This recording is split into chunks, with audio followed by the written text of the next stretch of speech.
Okay, so this video gawin natin ang weekly horoscope para po sa may mga Sun, Moon at Rising na Gemini for April 11 hanggang 17. So kung bago ka, subscribe, like, and share. Kung di mo alam yung Sun, Moon at Rising sign mo, importante siya. Sa dulo ng video, may link tayo para mapanood mo. Readings are for guidance purposes, so use your free will wisely. For private readings po and spell works, message nyo ako. And Friday hanggang Sunday, nasa Oh My Gulay tayo for face-to-face readings. Na, again, progressive reading to, ibig sabihin, is about additional 2 hanggang 7 more weeks, so almost 2 months din, mararanasan mo pa tong readings na to. Kumbaga, it will still be evidence sa'yo. So, ano ba yung mga ina-expect natin, Gemini, that will happen? So, una-una we have here is the Five of Wands. So, yung mga internal conflicts natin, medyo magkakaroon ng momento na bibigyang pansin ng universe. The universe wants to make sure na anything na pwedeng maghinder sa'yo, tatanggalin niya. Yung mga bagay na sabihin natin na sobrang nakakababa sa'yo, nakaka-drag sa'yo, nawawala yung inspiration mo, ano siya, i-address ng universe. So, may mga iba sa inyo makakaranas kayo ng mga ups and downs ng emotion, andoon na parang may mga iba sa inyo makakaramdam ng parang boredom, or andoon yung mga tipong parang questionin nyo yung mga nangyayari. Parang para sa akin ba talaga to? Tama ba yung mga decisions na to? Wag mong ano yun normal siya. It will be a normal thing that the universe will allow you to experience. Why? Kasi in questioning, dun tayo nag-gain ng knowledge. Dun tayo nag-gain ng understanding. Diba kaya nga kapag may yung mga tao na sila yung mapalatanong, yung mga scientists natin, yung mga inventors, sila yung nag-iisip baka meron mas magandang pamamaraan, or baka naman pwedeng ganito. That is the start of of expansion. Kapag ando na yung tinatawag nating complacency na wala sa'yo, yun yung sign na nagsisimula ka ng mag-expand din eh. And yung etong point that you are questioning things about you, girl, congrats! Kasi it is a sign na there will be growth that is coming na. Now, next card mo, it's the Hangman. Eto yung nakakatuwa. Um, Siyempre, yung mga questions na yan, hindi naman exactly masasagot immediately eh. Hindi naman on the spot meron kang makukuha or meron kang something na pwede mong isagot doon. The universe will be the one to prepare you.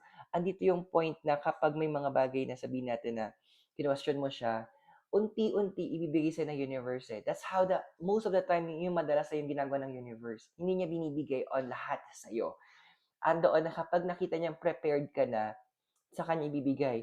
Example, how do you, ano pa yung mga preparation? Sabihin natin, andoon na gusto mo magkaroon ka ng um, you want independence, gusto mo ng independence sa life. Ano ba yung mga bagay na kailangan mo fino-focus sa sarili mo to you have that independence. Dito ka na magbi-build una-una ng mga plans mo. So, okay, so pag may kailangan ng independence, so kailangan ganito. Kumbaga, instead of yung questions na binigay sa'yo, masasagot mo siya through planning. Yun yung mga point na medyo kakalkalin mo na talaga yung utak mo para alamin mo na, okay, ito yung next step, ito yung dapat yung kailangan, kapag may ganito na, ganito. So, those plans will be yun yung gagamitin ni universe para sa manifestation mo. Kasi ang universe, nagwo-work yan sa mga details. Parang parang dati may nagtanong sa reading sa akin noon sa live, sa niya kung babalik pa ba yung yung part, yung ex niya. Sabi naman ng card, babalik. Pero ang nakalagay doon, babalik para kunin yung gamit. See?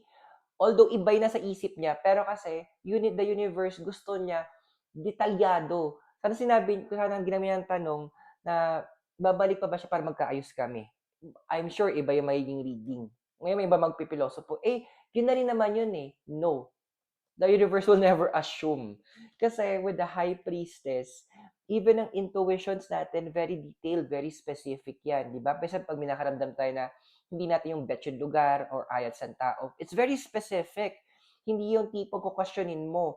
Ang magiging next question mo, hindi dahil ano eh, hindi mo siya gusto eh. Ang next question mo, bakit? So same thing with you. Babalik tayo sa unang card mo. Planning is in details. Yun yung kailangan hinihingi sa'yo ng universe na mapiga sa'yo. Doon ka mag-focus. Kumbaga yung pagiging air sign mo, yung pagiging malikot ng isipan mo, dito mo siya gagamitin ngayon. Dito mo hahasain. Dito mo i-transfer yung energy sa mga overthinking mo, overanalyzing mo, yung mga emotions mo. Minsan, may mga basta inyo, feeling nyo na parang walang kwenta nangyayari, walang direction. Dito mo ngayon focus. The planning. Because the plan, yung blueprint, dyan gagawa ng universe. But some of you will be thinking tama ba yung plano ko?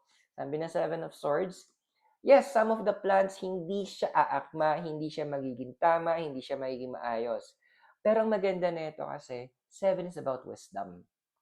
The universe will find a way para tulungan ka along the way. Sabihin natin, yung blueprint mo papunta diretso, pero yung next mong plan is medyo lilihis na siya. Si universe ang bahala, okay, tuturuan ka niya, Gemini, medyo dito tayong konti para tumama. I-adjust mo yung plan mo. Once that happens, yun yung instincts mo, yung intuition mo, flow with it. Andoon na sumunod ka. Kasi, kumbaga, binibigyan ka, yung free will mo, gusto ng universe, ginagamit mo pa rin. Pero andun pa din na the universe will still provide guidance. Hindi ka naman iiwanan sa ere niyan. So, di ba? Sino bang iniwanan sa atin ng universe sa ere? Of course, it is a continuous process. Andoon na kailangan natin matuto na maging dependent doon sa guidance ng universe. Now, the Queen of Swords, yung kasunod nito, may dinadagdag siya. Actually, minsan nag-iisip ko pa paano yung plans mo, paano mong gagawin. Medyo you need to go back to the past. Parang ano ba yung mga na-miss out mo sa nakaraan? Ano ba yung mga bagay na hindi magandang nangyari? Ano ba yung mga bagay na binitawan mo para ma-achieve mo ibang bagay? Learn from it. Kumbaga, even yung mga past traumas natin, yung mga pains natin, oo, andoon na nasaktan talaga. Of course, it's pain, 'di ba? Sakit, masakit 'yun. Pero ang maganda dito kasi, everything, sabi nga, naniniwala ako that everything happens for a reason eh. May ibig sabihin nun, yung pinagdaanan mo yun, it made you wiser eh. It made you stronger. It made you braver. Gamitin yun yung gagamitin mo. Yes, negative man yung nangyari, but the universe, God can turn those scars into your stars. So, it's time to reflect on it. And ito yung maganda with the card of the Hierophant. Hierophant is about spirituality. And maraming hindi nakapansin din, but if you were going to look do sa card, sa may baba niya, here, may dalawang susi. It symbolizes yung keys na binigay ni Jesus kay Apostle Peter, the keys of heaven and earth. And sabi doon, I think it's in Matthew, nung binigyan na siya ng bag from Simon to Peter, sabi niya, you are now Peter the rock, and on this rock, I'll build my church. Yung promise ng dalawang keys, whatever you bind on earth will be bound in heaven, whatever you release on earth will be released in heaven. So, ano yung i-release mo? And going back, that is your plans. So, the detailed plans, yung strategies mo, yun yung i-release mo. And the universe is binibigay niya sa yung capacity para mag-release ng anong kailangan mo. Why? Because the King of Pentacles, eto, kasi may mga i-uproot ka. Andoon na, kumbaga sa gardening, halaman din naman yung damo, pero kung gusto mo talaga mapaganda yung garden mo, magpatanggal ka talaga ng mga damong ligaw, na nandoon, o mga parasites. Ayan, yung mga insektong hindi nakakatulong doon sa garden mo. So, eto na yung moment that the universe world is telling you, you will be uprooting a lot. No, magsisimula yan sa mindset mo, yung mga paano ka mag-isip, paano ka mag-build. Kasi during yung, babalik sa unang card mo, during that time na nagpaplano ka, andoon na makikita mo, oops, mali pala yung mindset ko nito. So, tanggalin mo siya. So, ito yung end goal ng universe. Why? Kasi, yung isip mo ang gagamitin ng universe to manifest, para ma-build yung gusto mo in your plans. Now, sino ba yung mga deities mo? Si Medusa, 20, fear, reflection, and a wish to survive.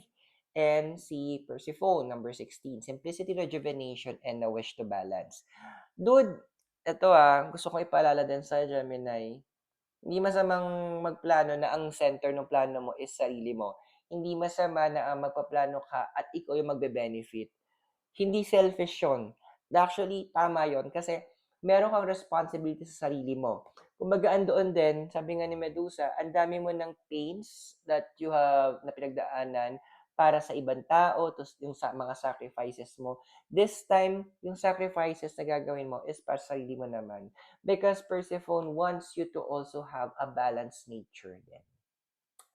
So I hope nakatulong yung reading. Those are for guidance purposes. Use your free will wisely. And kung bago ka, subscribe, like, and share. Kung kailangan mo ng private readings or spell works, you can message me.